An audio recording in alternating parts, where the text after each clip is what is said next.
చరిత్రను సృష్టించడానికి చాలా అవకాశాలు నీకు ఇంకా మిగిలే ఉన్నాయి.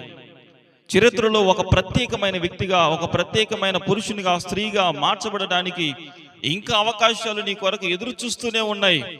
అది ఎలాగో అంటే కేవలం ప్రార్థన ద్వారా, ఆ ప్రార్థనలో నీకు ఏది అవసరమో దానిని అడుగుట ద్వారా నీవు చరిత్రలో ఒక ప్రత్యేకమైన బిడ్డగా, ఒక ప్రత్యేకమైన స్థానంలో నువ్వు నిలబడగలవు. సొలొమోను గురించి దేవుడు మనకు సెలవిస్తున్న సాక్ష్యం ఏమిటంటే, సొలొమోను నీ పూర్వీకులలో ఎవరును నీ వంటి వారికో ఎవరు లేరు, ఇక రాబో వారిలో కూడా నీ వంటి వారు ఇక ఎవరు రారు, గల కారణం ఏమిటి అని మనం ఒకసారి జ్ఞాపకం చేసుకుంటే, సొలొమోను దేవుని దగ్గర అడిగిన ప్రార్థన, తనకు కావలసినది మాత్రమే సొలొమోను అడిగాడు.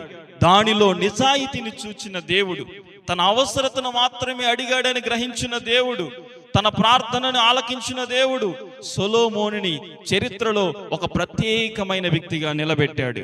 చరిత్రలో ఒక ప్రత్యేకమైన స్థానానికి తీసుకుని వెళ్ళాడు.